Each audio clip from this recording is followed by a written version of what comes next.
Hello, everyone. Sorry, what?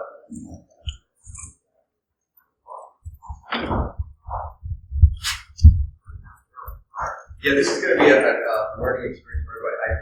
I've done one PowerPoint presentation in my entire life. That was a disaster. But I just thought it would be useful to have one of these things. Two quick comments. First of all, as you can see, I'm standing here alone. Anna Trout, my partner, both in my life and in the work that I've done over the past 30-some odd years, was going to be here, but we have 6 non-human children that we have adopted, and the person who sits with them, stays with them when we travel, developed pneumonia on Thursday, and we just try to get it back up as we could. So Anna could not be here, but she sends her greetings to all of you. The other thing is that 3 weeks ago, I got into a car accident. Someone on a cell phone hit me and totaled my Volkswagen Beetle. The only thing in the world that I love more than the Volkswagen Beetle and animate objects like Anna and dogs and everybody else was my vitamins. Those are the only 2 material things that I own that I have affection for. But my Beetle was totaled, and I have a bad neck ache, which radiates pain to my entire head. They have given me things to help with that pain, but they are not things that I can take and be coherent when I speak with you. So I'm going to do my very, very best, despite the fact that I have a rather blinding headache this morning. And I can only say this to you, that it's been going on in my students, because I teach, and my students have been telling me that my lectures in the past couple of weeks have been terrific. So I don't know if that means they're sadists or I'm a masochist. I'm not sure which. But in any event, so I'll do my very best. Okay. I talk about the abolitionist approach to animal rights. In the 1990s, I used to use the expression animal rights, just animal rights, because basically what I think now is not all that terribly, there's differences, but not that terribly different from what I used to think back then. The problem is I don't use animal rights anymore because animal rights has become a meaningless expression. Everybody uses animal rights now.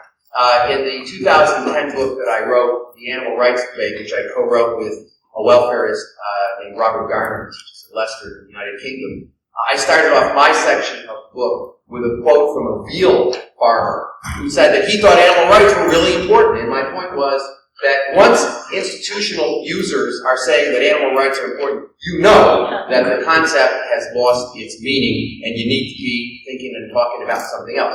So now I talk about abolition.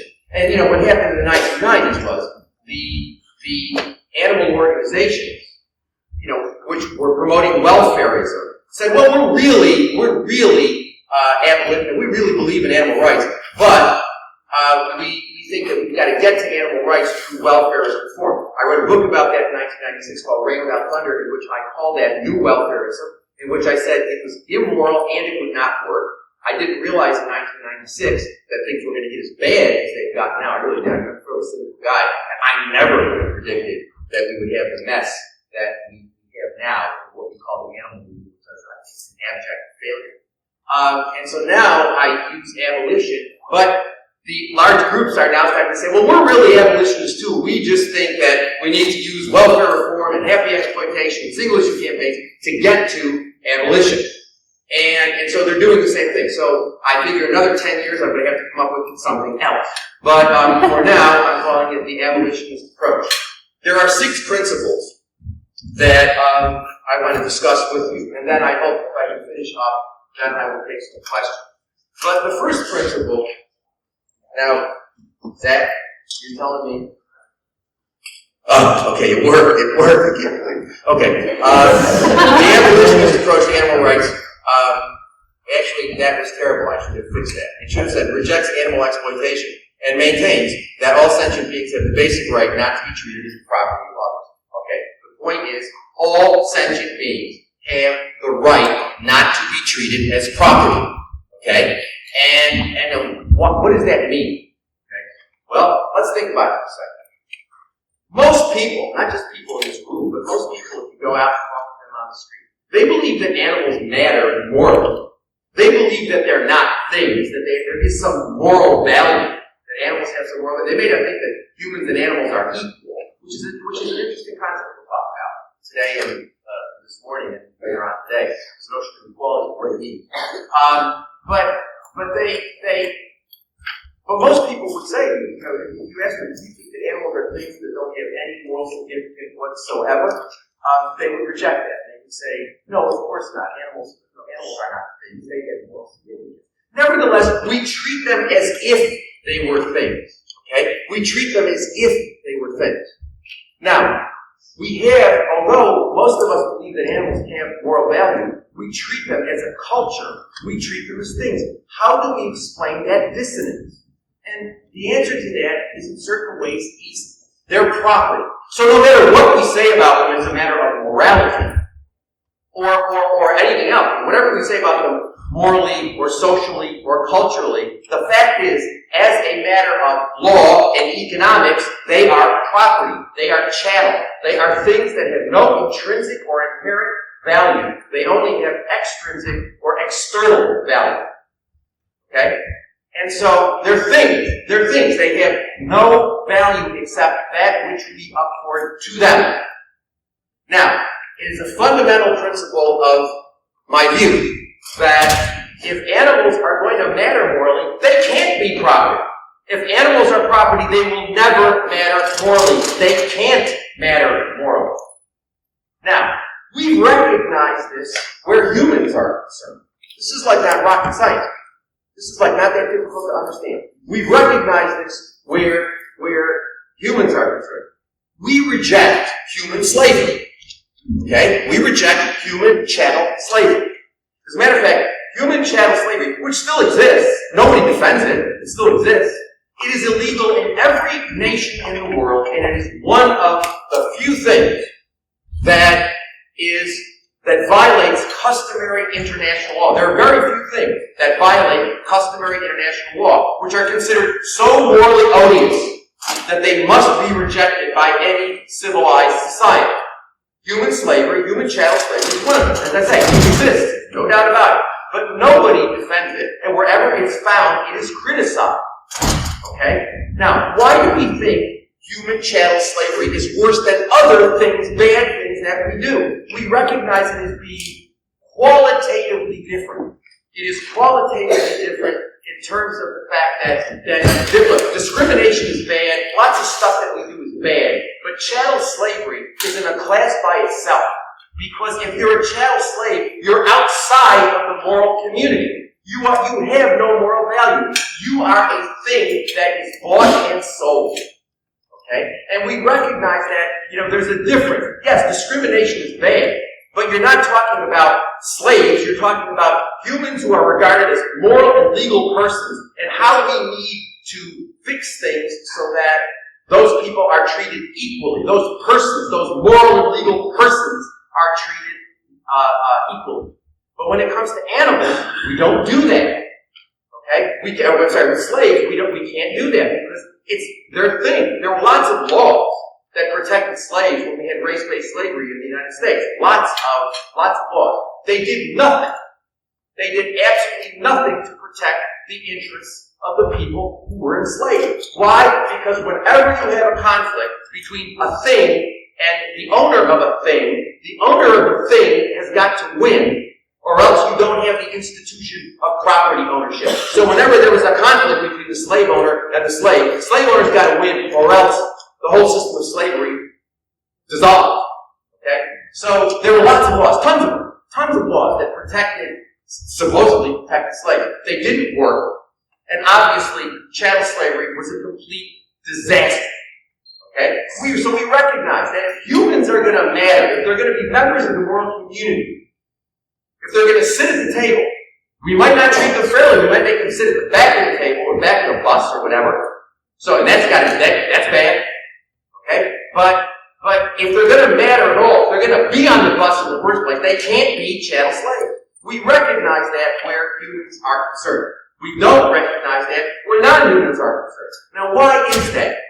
Why is it? How do we distinguish? Why do we say that, yeah, it's bad for anything? we regard every human as having a right not to be a slave. Now, let's just take a digression for 1 second. What's a right? It's a simple concept. A right is a way of protecting an interest. That's all it is. Okay? So when you say you have a right to free speech, what does that mean? It means your interest in free speech will be protected even if the consequences of protecting it make there are bad consequences. So let's say that somebody said, well, Francione's having free speech really irritates the hell out of HSUS, Mercy Grant, PETA, and other organizations. So we should silence him because the consequences of his speaking, it makes a large number of people unhappy. No, you can't do that. I have a right, which means my interest in expressing myself will be protected and won't be compromised or abrogated simply because there are bad consequences. Connected with some people don't like the consequences of my speech. It doesn't mean I have an absolute. It doesn't mean. Does anyone have any garlic? I'm only kidding. And so it doesn't mean that I have an absolute right to say whatever. I can't yell fire, fire in this room if there's no fire and you all run out. It's not protected. I can't engage in defamation. Okay, I can't engage in. There's other forms of speech that I can't engage in. So my right is not absolute, but we will not regulate my speech simply because some people don't like the consequences of my speech. That's all it means to say right. So we say humans have a right not to be property, not to be slaves. What does that mean? What it means is that the interest that we all have in being persons and not things will not be compromised. Will not be traded away, will not be ignored, just because the consequences of doing so will, it will make other people happier if we enslave people. It would make other people richer if we enslave people. It would help industry if we enslave people. No, those consequences we don't countenance them. We say the right not to be enslaved, interest in not being chattel property is protected by this thing called a right. It's sort of like a fence that exists around the interest, and there's a sign saying you can't jump over, you can't violate the integrity of the fence, even if you get great benefits from doing so. Because there's an interest that's being protected because we believe it's fundamental to the concept of what a person is. A person doesn't mean human. A person means somebody who counts morally. Okay? I have a book called Animals as Persons. It's one of the books that I wrote. And I use that intentionally, animals as persons, okay? Because I realize that people say, what do you mean animals? How can they be persons? They're not humans. The answer is, it's not just humans that are persons.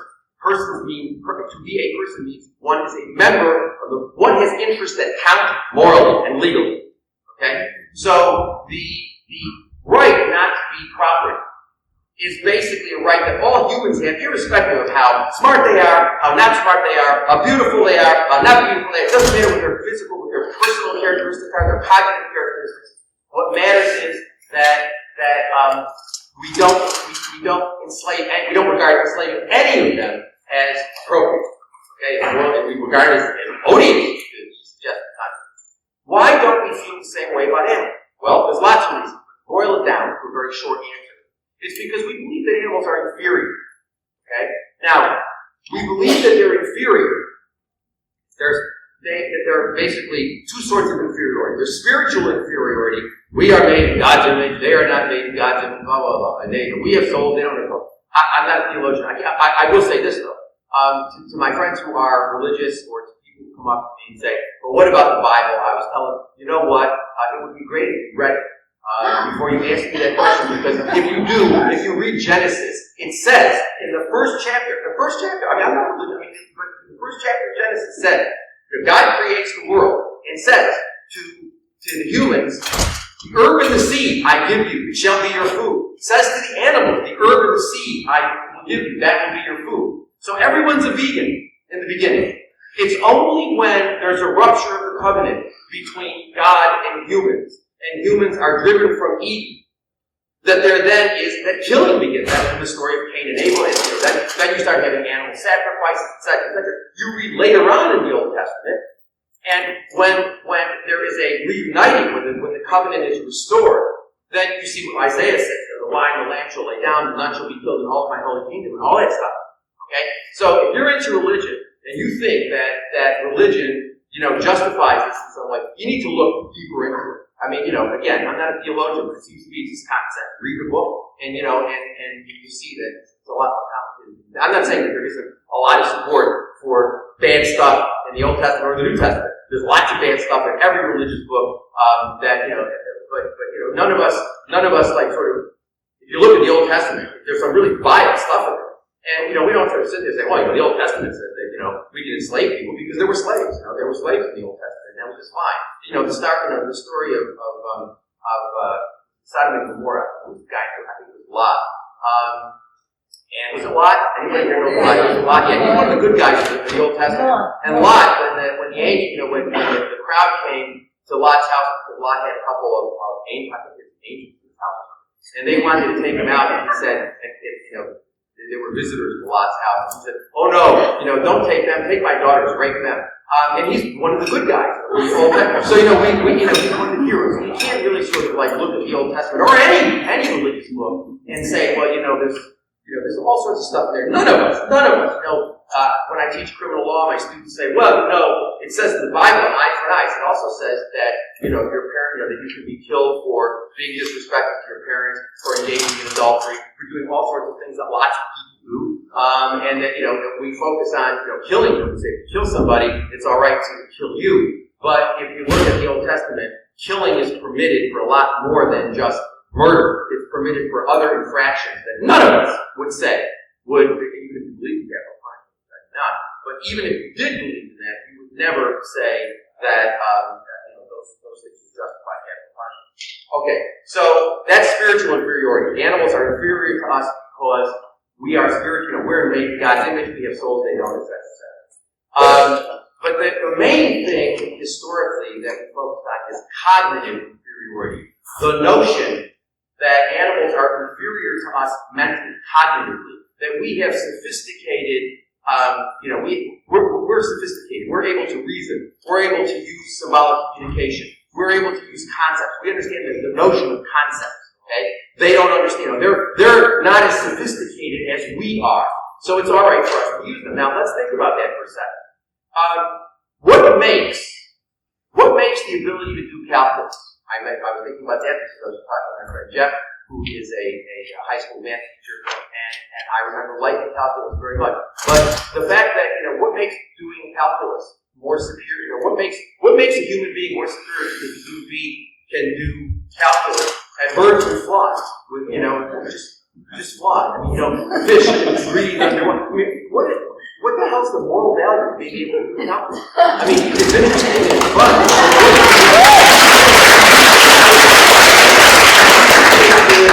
We see this where humans are concerned. Those characteristics are important because we say they are important.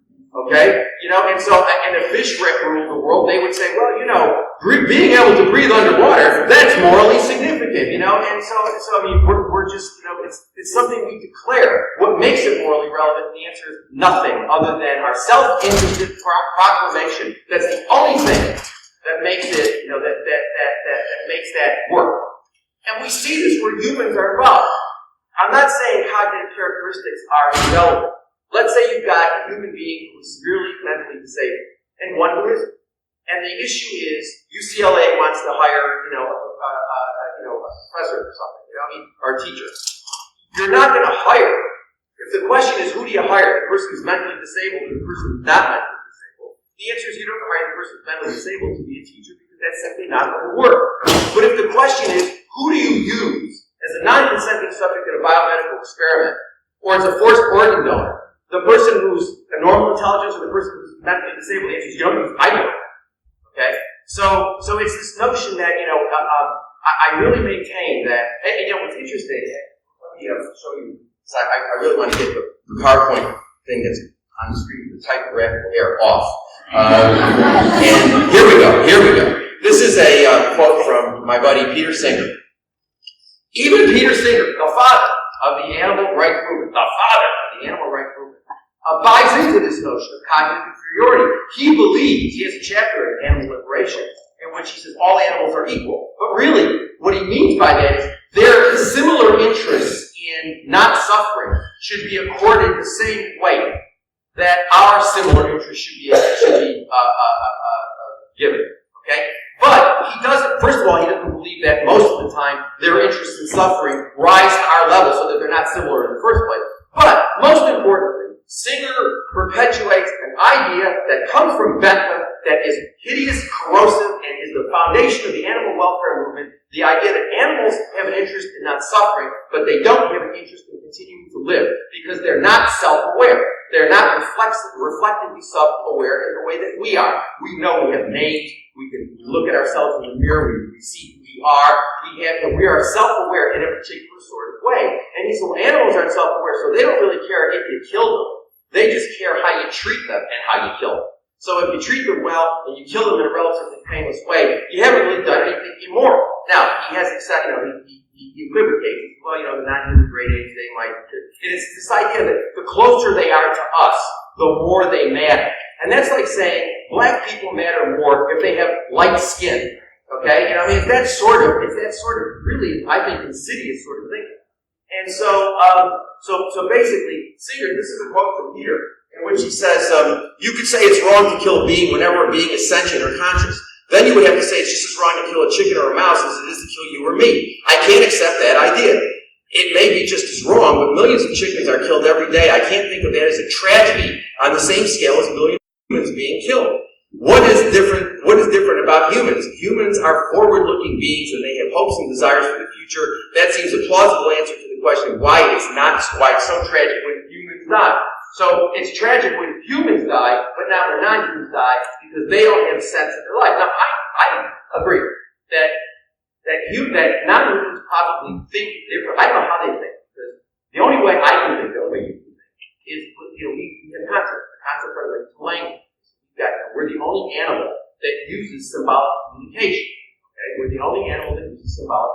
No, we are the only animal. But we're talking about it. We are the only animal. Yes, you can teach apes to use. You can teach some apes, but it's not something that they don't start libraries in the wilderness and stuff like that. It's like stuff that they do in laboratories. They can get to recognize things. But we are the only animals that use symbolic communication. I have no idea. We live with 6 dogs. I have no doubt that they think. I don't know how they. I don't know what goes, but it's very clear that, and they are self-aware. They're self-aware in a different way from the way that I am self-aware. I don't think they recognize themselves in mirrors. I don't think they think of themselves in that way. But they clearly, recognize. They are clearly self-aware. I watch them play with each other. You cannot engage in the activity of playing without being self-aware that it requires a fairly sophisticated cognitive.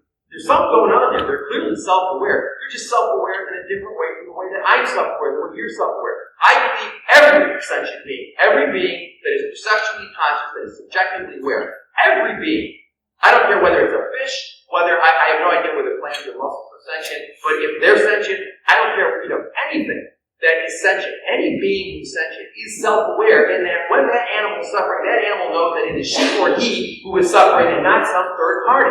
And that's all the self-awareness that's required. It's interesting. There's a phenomenon called transient global amnesia. And if you're talking to somebody, I've actually met and talked with people who have, they're entirely normal. They present as entirely normal. But they have no sense of the past, no sense of the future. They're stuck in this eternal present. They go from consciousness,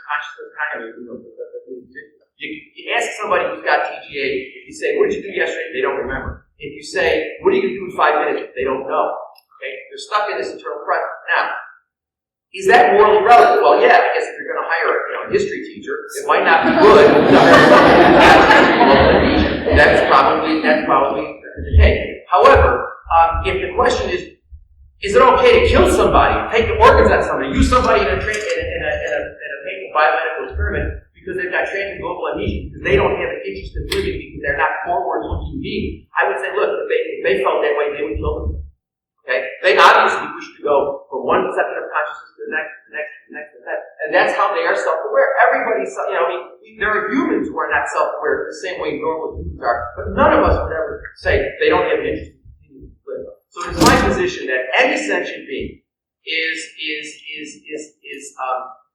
self-aware for purposes of saying all of them benefit, all of them should be beneficiaries of a right not to be treated as property. Okay. Okay. One thing, and all of them have a right not to be treated as property, and that means it's not a question of abolishing, regulating exploitation. We're morally obligated to abolish it. Okay? And one of these things, somebody asked me this night, do I show gory movies, do I show like Earthlings and these other movies to my students? No, never. And the reason I don't is I never want my students to read or watch something and take away from that the problem is the treatment, that we've got to make the treatment better, that the treatment is brutal, and we've got to make the treatment better. Okay? I always want to sort of program you. I don't care how pleasant, if you had a situation, I don't care whether, Whole Foods develops animal welfare rating 362, and, the animals are just like, they're complete bliss, and they die happily. I don't care. It would still be wrong. Just as it would be wrong. If I torture you to death, that's wrong.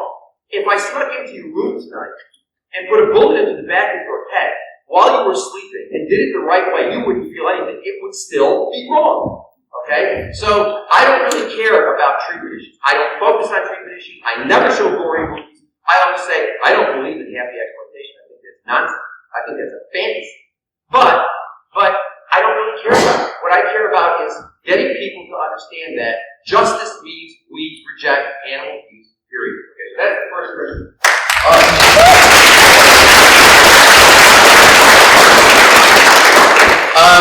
The second principle, the abolitionist rejects animal welfare campaigns and single issue campaigns.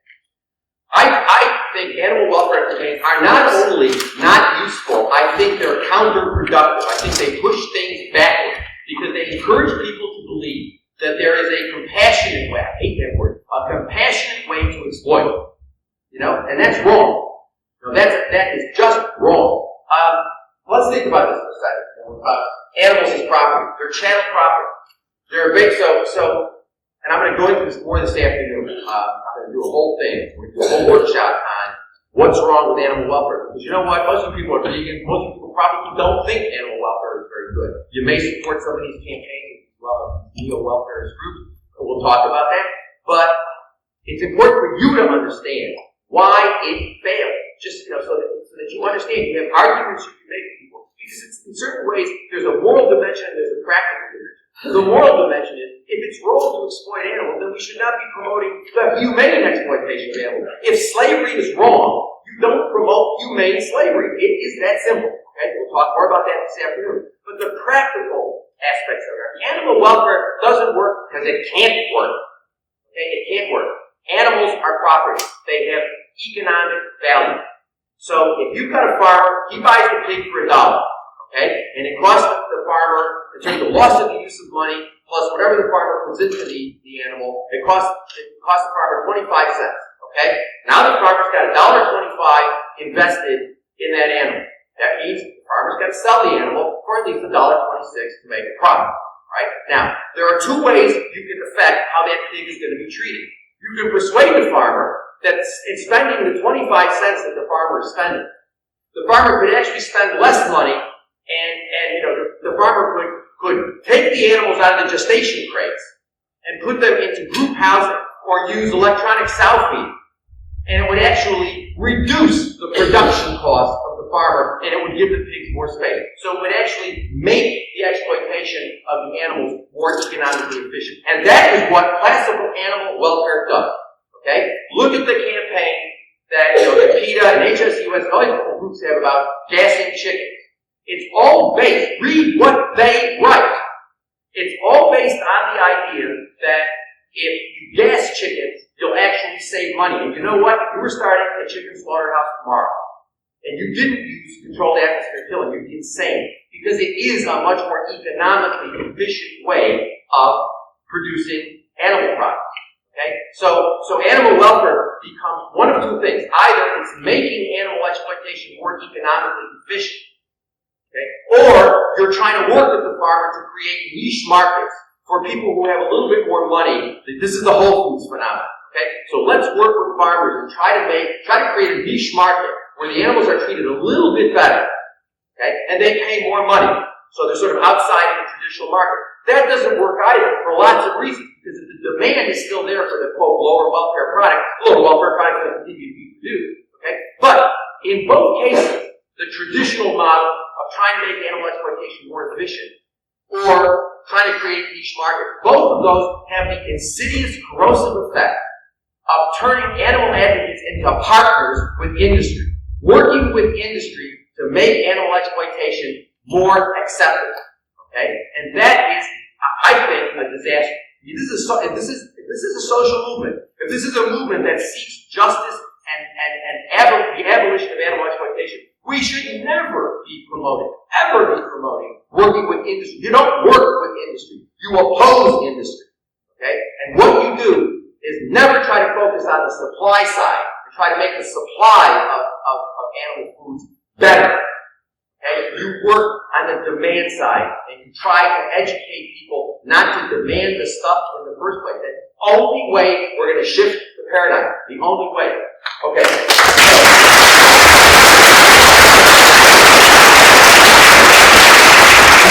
Is this all making sense? I'm not kidding. I got like on the rigor scale, I got like a 9 or a headache. Is this working okay? Yeah. Okay. The abolitionist approach, all right, sees veganism as a moral imperative. Now,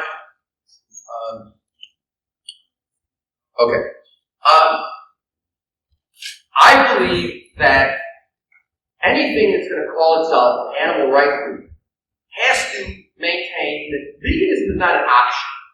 Okay? Veganism isn't an option. It is not simply a way of reducing suffering. What we have right now in the United States, in Britain, in Australia, in Western Europe, I mean, basically all over the place, is this idea that, well, veganism is the gold standard. That's really great, because but we shouldn't say that people have to be vegans, because there are other ways of reducing suffering, like cage-free eggs and crate-free pork and all of these other things.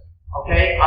And so veganism is sort of an optional way. You see this vegan outreach, which is I'm going to show you some quotes. All these organizations basically promote the idea that veganism is simply one way of reducing suffering. It's not a moral imperative. It's not something that we are obligated to do. All right. Well, let's look at some quotes, just so you don't take my word for it. This is vegan outreach, which vegan outreach is veganism, but National Socialism. But veganism is not an end in itself. It is not a dogma or religion, nor a list of forbidden ingredients or immutable laws. It is only a tool for opposing cruelty and reducing suffering. Okay? So, I mean, look, I'm not saying it's certainly not a religion, but, it's like, if you oppose slavery, anti-slavery is got to be a fundamental, it's not just sort of an option to say, well, it's a way of reducing suffering. It's not a way of reducing suffering. It is a moral imperative. If animals matter morally, then the one thing we know we can't do is kill them or make them suffer for no reason whatsoever.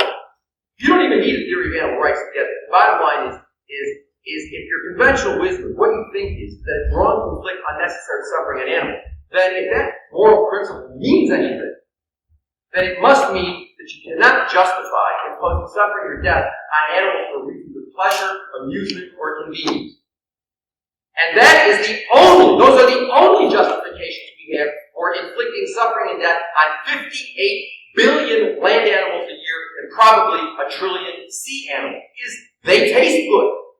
Those are the only justifications we have for all animal exploitation. The only sort of exploitation that requires a more nuanced analysis is the use of animals to cure serious human illness. I'm opposed to that too. Absolutely. Would not kill one rat to find a cure for cancer. That's impossible. I wouldn't do it. So I'm totally opposed to that. But I think that requires a little bit more of a discussion. But the bottom line is, if you think that animals matter morally, and you accept the principle that it's wrong to inflict unnecessary suffering, then that principle has no meaning whatsoever. None. Absolutely none. Absolutely none. If you say it's okay to kill for reasons of pleasure, amusement, or convenience. Okay? So it's clear to me, and I hope it's clear to you, that veganism is a moral imperative. It's not an option. It's like if animals matter morally, the one thing that we know is we can't eat them, wear them, or use them. Okay? We might, we might have to have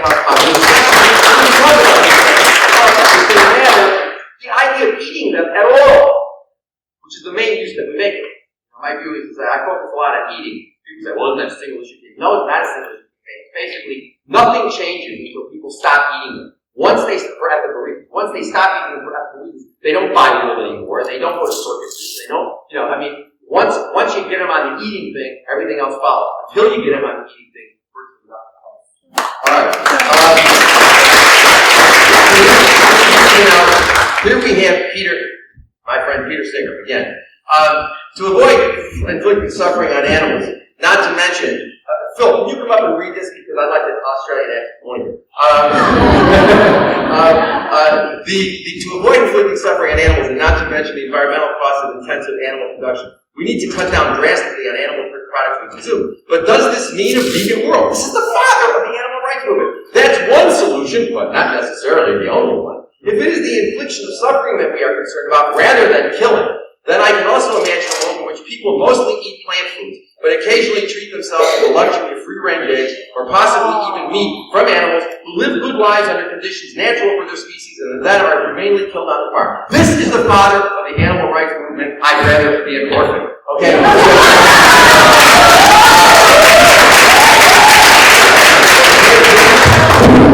Here's Peter and Mother Jones. There's a little bit of room for indulgence in all of our lives. I know some people who are vegan in their homes, but if they're going out to a fancy restaurant, they allow themselves the luxury of not being vegan that evening. I don't see anything really wrong with that.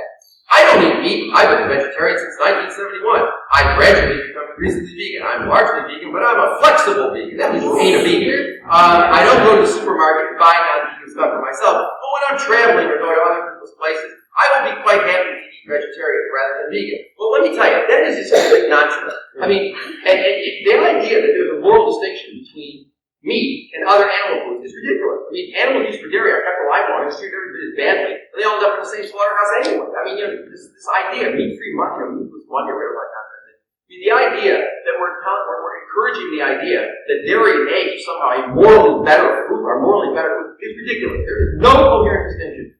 Vegetarianism is an incoherent moral position. It should be rejected. If animals matter, there is one position.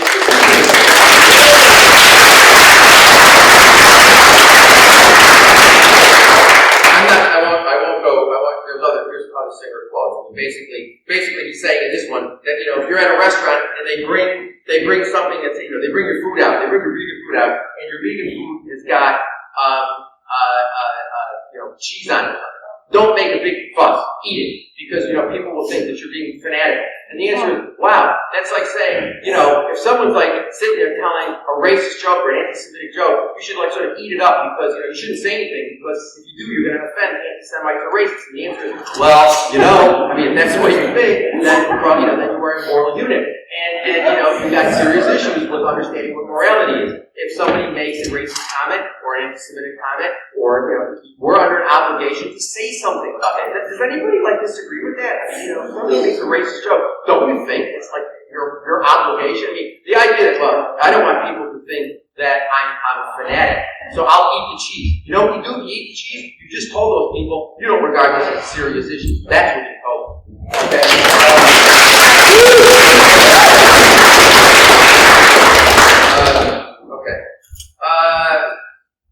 I'm not going to read that. That's basically this. There's a part of the corporate animal welfare movement. This is a quote from Nathan Romo of Mercy for Animals, which is basically HSUS Light. And they're all basically the same. These groups are all basically the same. And this is a quote from Romo, who's basically saying, for me, the choice would be, to eat carrot probably because but it's not the choice that everyone makes. Well, duh, it's not the choice that everyone makes. The idea of what we're supposed to do with the social justice movement is educate them about why that's the choice they should make. So when people say to me, well, people aren't going to go vegan overnight. I know they're not going to go vegan overnight. But it's our obligation to make it clear that if they take animal interests seriously, they have an obligation to go vegan. If they choose to not go vegan, That's their choice, but it should never be something we encourage them to do. We should never be with this, well, you know, I don't want to be judgmental. You can't have a social movement, people. You can't have a social movement. You can have, you know, you can have coffee clutches, and you can have some social events. You cannot have a social movement which is not judgmental. There is no such thing as a non-judgmental social movement.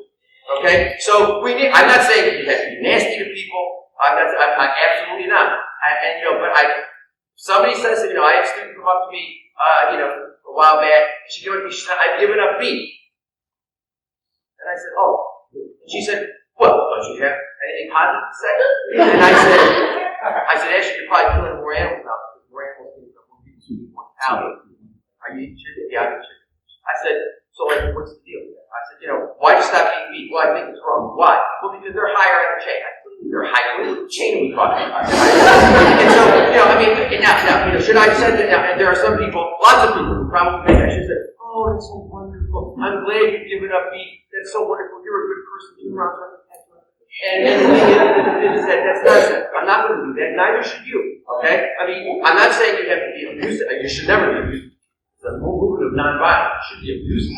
But you should make it clear. If somebody comes up to you and says, I'm a slave owner, you don't get violent with that person. You don't attack that person. But you say, I think slavery is wrong. And the same thing with animals. If they matter morally, then we have an obligation to make it clear. This nonsense, we can't be judgmental, we can't do this, if we are judgmental, if we can't comfortably make the judgment that animal exploitation is wrong, we're the wrong business people. It's time to sort of do something else. Okay? Okay. One thing about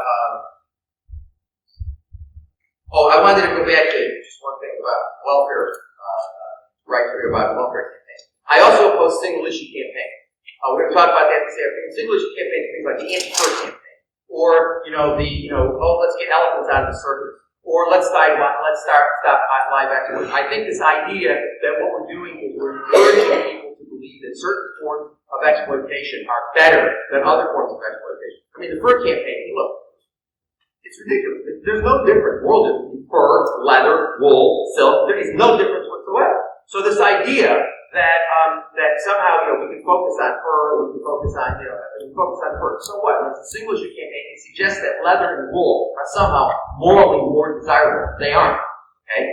Also, those campaigns, single issue campaigns, like the elephant was a good example. Ringling Brothers campaign, where everyone's excited about the elephant. Well, they're now bringing camels into Ringling Brothers, and they're still using lions and tigers and horses and dogs. And so it's like, well, we like elephants though because they're more like us. They grieve when each other dies. They're like us. They're similar to us, so they count more morally. That's species. That is exactly the species it is. I mean, these campaigns, getting all excited about the dolphins and Tai Chi. Yes, I think it's terrible what they do. But I also think there ain't no difference between, how many non-vegans are involved in criticizing the Japanese for what goes on in Tai Chi? What's the difference between a dolphin and a chicken? There ain't none. Okay? There ain't. And so, and single issue campaigns, I will explain today, also lend themselves to, thanks a lot.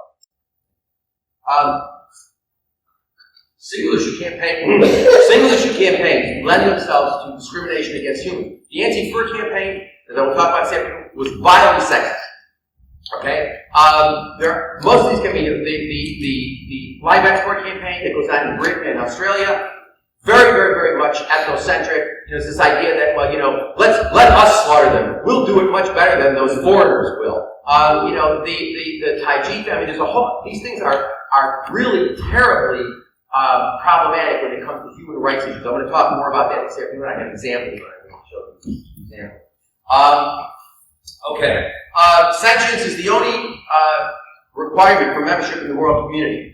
For Singer, in order to be a member of the moral community, you've got to be self-aware in a human-like way. I think that's a disaster. I think that's wrong. Even from Tom Reagan, who was a friend and somebody that I like very much, I disagree with Tom in that he says, as Gary Steiner pointed out yesterday, that the members of the moral community who matter are what he calls subjects of a life. They are beings who have, for want of a better word, preference or autonomy. He believes they have to have a certain level of cognitive sophistication. Again, I reject that. my view is if you're sentient, that's the only characteristic you need to be a full member of the moral community, and they have the right not to be treated as property. And I think anything else is just speciesism. What we're doing is we're privileging cognitive characteristics, which we see as making animals more similar to us. And the answer is, that's interesting ethologically, but it's not interesting morally. My dogs are different from elephants, I'm sure, in lots of ways cognitively. But, the idea that they matter less than my dogs do, my dogs matter less than the elephant does, is something I reject. I actually wrote an essay once called "An Elephant may weigh more than a chicken, but not morally." And I really believe that. I don't think that chickens and elephants are morally distinguishable for purposes of we cannot justify treating either of them, the chicken or the elephant, as a thing. Okay. All right. And again, the single issue campaigns, almost all of them, or many of them, I should say, many of them, privilege certain animals. Elephants are regarded as more important, dolphins are regarded as more important, whales are regarded as more important. That's nonsense. Complete nonsense. And I think it's corrosive. It gets us from thinking clearly about the basic issues. The abolitionist, Bob, how long have I got? 11:45? 11:45, another 10, 11 minutes. Yeah, okay. All right. The fifth characteristic I'm trying to approach. The abolitionist approach rejects all forms of discrimination. As I said last night, the bottom line is that if speciesism is wrong, it's wrong, which I believe it is, it's wrong because, like other forms of discrimination, it uses an irrelevant criterion to exclude beings from the moral community. I got news for y'all. If you believe that, how many people believe that?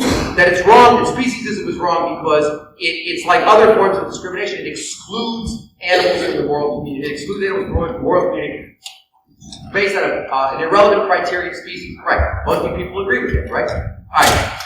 Then you are committed, we are committed as a movement to opposing all forms of discrimination. You cannot say that speciesism is bad because it's like racism, sexism, heterosexism, classism, but we don't have a position on racism, sexism, heterosexism, and classism. We don't have a position on that stuff. We're animal. And the answer is, sorry, that don't work.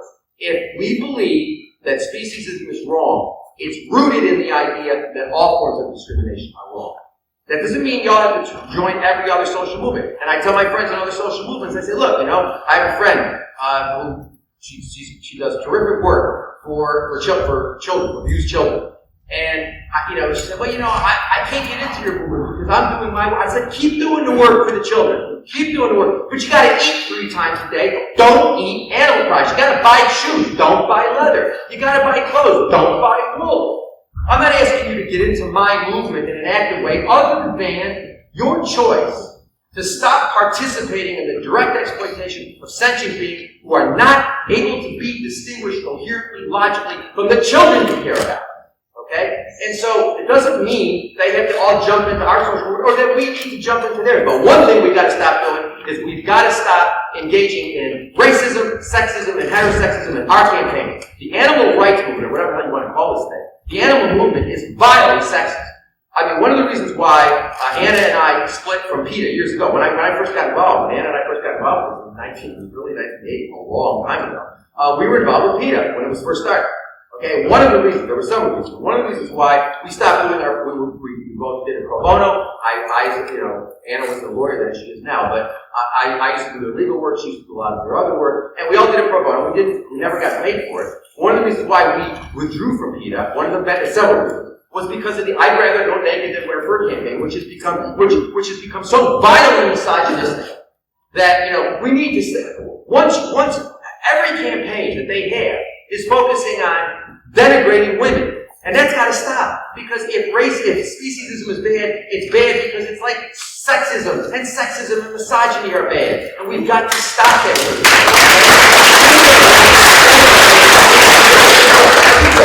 Every time, go on Facebook. Not now. But go on Facebook. Go on Facebook and look at the rhetoric. Every time they post somebody posts something about people eating dogs in Korea, all the anti-Asian rhetoric. And the answer is, do I think people should eat dogs or cats? The answer is no, of course not. But I don't think that that's any different from eating cows or pigs or chickens. So, you have non-vegans. They're all you want to talk about insanity. You get HSUS. It's like, you got this campaign now because they're bringing all these animals from Korea. They're rescuing these animals. Well, isn't this just that dandy? So they're bringing them here, okay? They're bringing dogs from Korea here. So those dogs will get adopted because there will be publicity. There'll be publicity. People will adopt those dogs. Other dogs here who are here will die. Okay? And we're somehow suggesting that the Koreans are morally worse than we are because they eat dogs. That's what we call ethnocentrism, xenophobia, or racism. That's what we call that. Okay? Similarly, whenever you see something about hygiene, it's always those barbaric Japanese. The answer is, should the Japanese be doing that? No. Are we any less barbaric? No. Okay? So this idea that the Japanese somehow have a monopoly on barbarism is just bullshit. And I don't mean any to denigrate the feces of bulls. But I mean, it's just wrong. Okay? And so we've got to get that stuff out of our campaign. Okay. The final thing is I guarantee you, this is these were some of the things that I found. Like looking 10 seconds. This is the garbage. This embarrasses me. This embarrasses me for people to think that this is my movement, that this sort of crap is my movement. No, it's not my movement. I'm not interested in this sort of thing. Neither should you be. And anybody who supports PETA, that's the stuff you're supporting. I wouldn't do it. The abolitionist approach promotes nonviolence. The problem is violence. There was this, a lot of people think religion is the problem. No, religion isn't the problem. Yes, religion has been used, people who have been religious have used religion to justify violence to animals. But you know what? When somebody like the late Christopher Hitchens, who was one of the new atheists along with Dawkins and Harris, when he says, well, the problem is religion, that's nonsense. Pol Pot was an atheist. Mao was an atheist. Stalin was an atheist. And they were responsible for lots of animal exploitation. So this idea that religion is the problem is ridiculous. The problem is violence, not religion. And it gets me concerned when I hear, one of the reasons why I developed this in the late 80s, early 90s, when I started developing it, was I was getting concerned because I was meeting a lot of animal people who thought violence was the issue, that we needed violence against this group, against that group. And that's ridiculous. If violence was the answer to anything, we'd be living in Eden right now. Because in case you haven't noticed, the history of humankind has been one long story of violence. And it doesn't get any better. Violence begets violence. We need to be the new peace movement of the 21st century, okay? And part of that is reaching out and taking into consideration and taking seriously the interests of other marginalized groups, okay? But we need to also reject violence. I had a lot of people say, well, you're opposed to the ALF. It's not a question of being opposed to the ALF. It's a question of being opposed to the incoherence of violence. I had an interesting discussion. I was giving a lecture at Guelph University up in I don't remember exactly when it was, but it was snowing around, so it was like July, in Toronto, or in Ontario, not Toronto, somewhere in Ontario. And I was giving this lecture at, the veterinary school. It's a very popular lecture. And this woman came up to me and she said that she identified herself as a member of the Animal Liberation Front support group. And she said, I just think your views about violence are terrible. And I said, what? And she said, well, let me give you a question. Let me ask you a question, straight question. She said, if a vivisector is using 60 dogs a year in a biomedical experiment, then isn't it morally justifiable to inflict harm on the vivisector, kill the vivisector, or engage in violence against the vivisector? Because aren't you obligated to do that for those 60 animals? And the answer to that, let me ask you a question. You a vegan? Yeah, I'm a vegan. Is your mother vegan? She said, what difference? I said, just answer the question. Is your mother vegan? And she said, no. And I said, what sort of meat does your mother eat? She said, well, she eats a lot of chicken. I said, your mother eats chicken twice a week? Oh, yeah, more than that. I said, your mother is responsible for at least 60 chicken deaths a year. Probably a lot more, actually much more. Is it all right to kill your mother? And she said, well, What's that got to do with it? I said, what's that got to do with it? I said, if it's alright to kill the vivisector because the vivisector is using dogs, why is it okay? Is this just because dogs matter more than chickens? I mean, is that what we're getting? So, well, it's not the same thing. I said, sure, it's the same thing. I said, your mother is participating in the demand for animal products. Your mother is participating. I said, what your mother's doing, there are differences, but they are not relevant differences. The analogy holds. What your mother's doing is no different from what the vivisector is doing. So this nonsense, it might appeal to 16-year-olds who have just read Che Guevara and want to do chest pounding and heavy breathing or something like that. But the reality is, this idea, I'm not trying to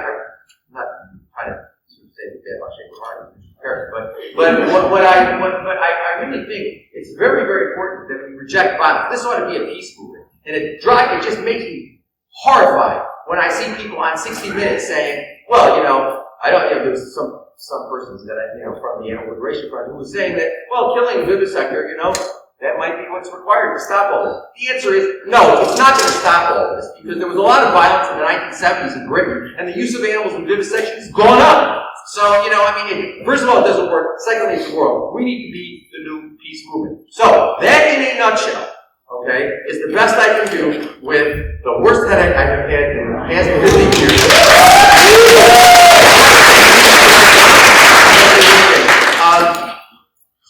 We are a movement, we are a progressive movement. It's time that we saw ourselves as a progressive movement, okay?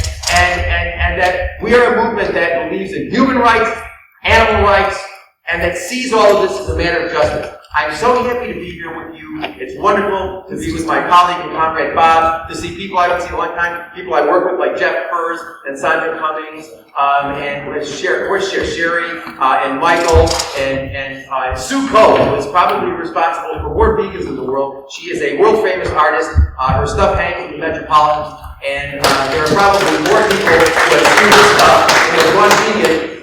We have about 60 of her things hanging, of her pieces hanging in the house.